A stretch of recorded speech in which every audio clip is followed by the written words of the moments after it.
Terima kasih untuk waktu dan tempatnya. Sebelumnya saya ucapkan terima kasih untuk Bu Kepala Puskesmas Dr. Andari Irmawati selaku mentor dalam orientasi P3K kali ini, dan kemudian Dr. Sheila, kemudian Dr. Winda, dan juga rekan-rekanku semuanya yang saya sayangi dan saya banggakan. Hari ini izinkan saya untuk melakukan paparan tentang hasil orientasi P3K kami di gelombang kedua ini. Hari ini saya ingin mengangkat tema layanan telekonsultasi jadi sahabat.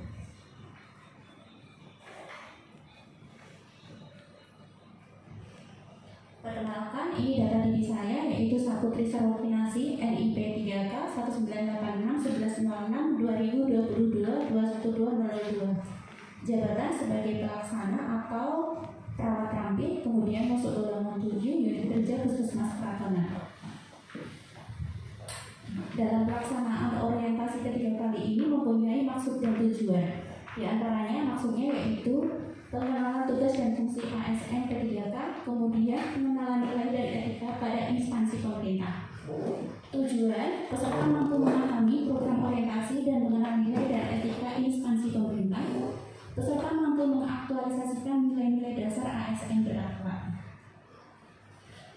Waktu dan tempat pelaksanaannya. Untuk waktu dimulai dengan pembukaan pada tanggal 3 September 2024, kemudian ditutup dengan paparan orientasi tanggal 15 Oktober 2024 bertempat di Puskesmas Kratonan, Kota Surakarta. Kemudian pada orientasi itu kita juga diperkenalkan tentang nilai dan etika pada pemerintah Kota Surakarta. Visi dan misi pemerintah Kota Surakarta memiliki, yaitu visinya Surakarta sebagai kota budaya yang modern, tangguh, gesit, kreatif, dan sejahtera.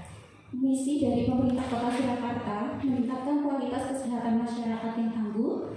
Kemudian yang kedua, memperkuat pertumbuhan ekonomi yang adaptif dan berkelanjutan.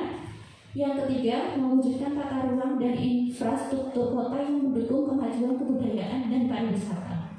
Yang keempat, meningkatkan kualitas dan daya saing pemuda dan masyarakat umum di bidang pendidikan, ekonomi, seni budaya, dan olahraga. Kemudian yang kelima, mengembangkan tata kelola pemerintahan dan pelayanan publik yang gesit dan kolaboratif yang berlandaskan semangat gotong royong dan kebinekaan. Yang keenam, misi yang keenam yaitu mewujudkan kemakmuran dan kesejahteraan bersama warga kota yang berkeadilan dan inklusif. Yang ketujuh, mewujudkan daerah yang kondusif dan kerukunan antar umat beragama dalam tata kehidupan bermasyarakat yang saling menghormati. Kemudian untuk struktur organisasi dan tata kelola Kota Surakarta, pemerintah Kota Surakarta dipimpin oleh seorang wali kota. Dalam menjalani pemerintahannya, wali kota dibantu oleh sekretariat daerah bersama dengan organisasi perangkat daerah seperti sekretariat DPRD, inspektorat, dinas daerah, badan daerah, dan kecamatan. Kemudian dalam manajemen P3K ini kita diajarkan tentang manajemen kepegawaian P3K, kemudian tentang penilaian kinerja P3K dan disiplin P3K, di antaranya yaitu kewajiban dan larangan sebagai ASN. Kemudian di sini kita juga dikenalkan tentang Dinas Kesehatan. Dinas Kesehatan itu memiliki visi dan misi. Visi dari Dinas Kesehatan di Kota Surakarta yaitu mewujudkan Dinas Kesehatan Kota Surakarta dengan kerja ikhlas dalam memberikan pelayanan prima. Kemudian misinya yaitu satu, memberikan pelayanan prima yang berorientasi pada kesesuaian peraturan perundangan berlaku, keterbukaan informasi, dan kejelasan. Yang kedua, meningkatkan kualitas SDM aparatur secara periodik dan berkelanjutan. Yang ketiga, mengembangkan sarana dan prasarana serta memutakhirkan teknologi informasi. Struktur organisasi di Dinas Kesehatan yaitu Dinas Kesehatan Kota Surakarta dipimpin oleh Ibu Dr. Noerawati Wulandari selaku Kepala Dinas Kesehatan Kota Surakarta. Dalam kedudukannya dibantu oleh sekretaris dinas yaitu Ibu Dr. Andas Kewati beserta jajaran Kasubag yang berada di bawahnya. Kemudian untuk pengenalan yang ketiga yaitu pengenalan tentang tempat Di sini unit kerja Puskesmas Kratonan. Profil Puskesmas Kratonan. Pusat Kesehatan Masyarakat Kratonan yang berada di Kecamatan Serengan, Kota Surakarta, berdiri sejak tahun 1982. Wilayah kerja Puskesmas Kratonan itu sendiri ada 3 kelurahan, yaitu Kelurahan Kratonan, Joyotakan, dan Dadukusuman. Kemudian Puskesmas Kratonan memiliki visi dan misi Puskesmas Kratonan. Visi mewujudkan masyarakat yang berbudaya, hidup bersih dan sehat di wilayah kerja Puskesmas Kratonan. Kemudian misi dari Puskesmas sendiri, 1 yaitu mendorong kemandirian dan pemberdayaan masyarakat di bidang kesehatan. Kemudian yang kedua, meningkatkan pelayanan prima yang berorientasi pada keselamatan pasien dan kebutuhan pelanggan. Yang ketiga, meningkatkan inovasi dan profesionalisme. Yang keempat, meningkatkan kualitas sarana dan prasarana sesuai standar. Yang kelima, meningkatkan lingkungan kerja yang nyaman, harmonis, dan kondusif. Yang keenam, meningkatkan kerjasama lintas program maupun lintas sektoral dalam pembangunan di lingkungan kesehatan. Kemudian untuk struktur di Puskesmas Kratonan, struktur organisasi atau tata kelola, Puskesmas Kratonan Surakarta dipimpin oleh Ibu Dr. Andali Limawati selaku Kepala Puskesmas Kratonan, dan dalam kedudukannya dibantu oleh Ibu Puri Handayani selaku Kepala Subbagian Tata Usaha dan didukung oleh penanggung jawab upaya dan pelayanan. Kemudian untuk yang keempat ini merupakan rencana dan hasil kerja dari P3K. Yang pertama yang mau saya bahas di sini adalah rencana kerja. Untuk rencana kerja itu ada 3 tahapan. Yang pertama tentang identifikasi isu, yang kedua isu yang diangkat, kemudian yang ketiga adalah gagasan yang diangkat. Identifikasi isu, saya mengidentifikasikan beberapa hal yang berkaitan dengan program saya, yaitu tentang HIV. Di sini saya mengambil yang pertama, capaian SPM di tahun sebelumnya belum maksimal.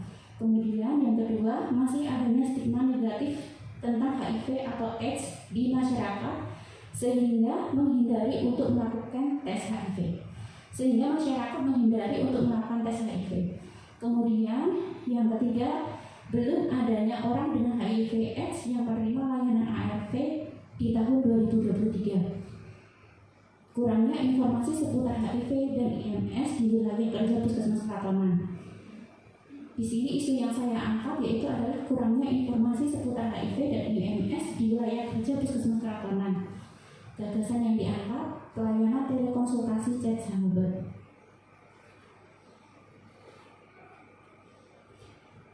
Di sini saya juga melakukan beberapa kegiatan dalam mewujudkan layanan telekonsultasi chat sahabat. Kegiatan yang pertama yaitu melakukan evaluasi capaian SPM pelayanan HIV di tahun 2023.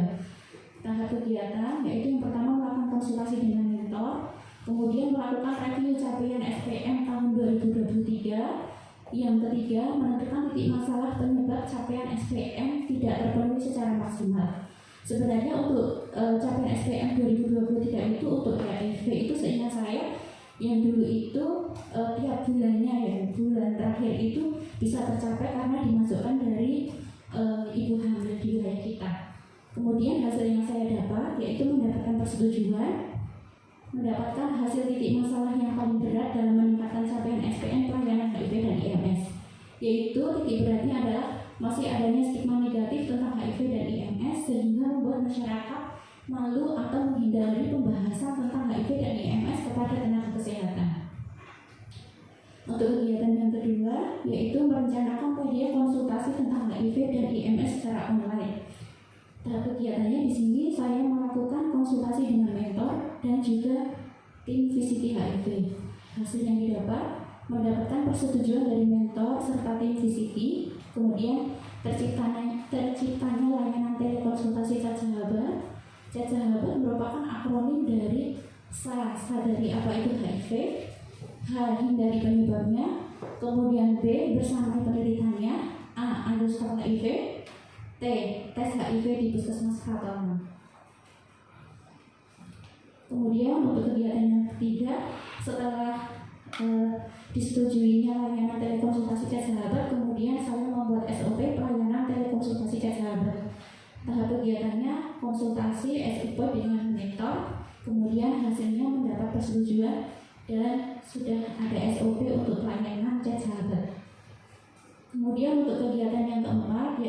melakukan sosialisasi pelayanan telekonsultasi sahabat.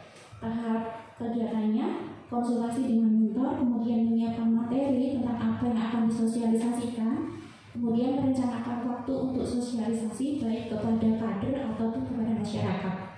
Hasil yang didapat mendapatkan persetujuan untuk dilakukan sosialisasi, kemudian sosialisasi tentang pelayanan chat sahabat bisa terlaksana. Untuk kegiatan yang kelima yaitu evaluasi pelayanan HIV dan IMS.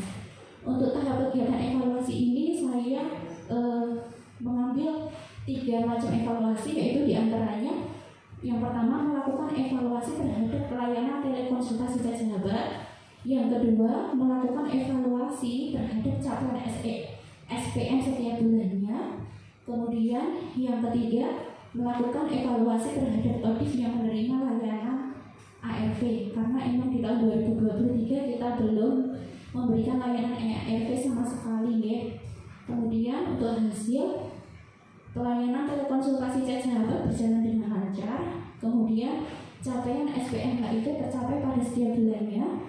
Yang ketiga, jumlah layanan ARV di tahun 2023 tercatat ODIF, dan alhamdulillah jumlah layanan ARV di tahun 2024 hingga bulan Oktober ini sudah tercatat ada 7 ODIF.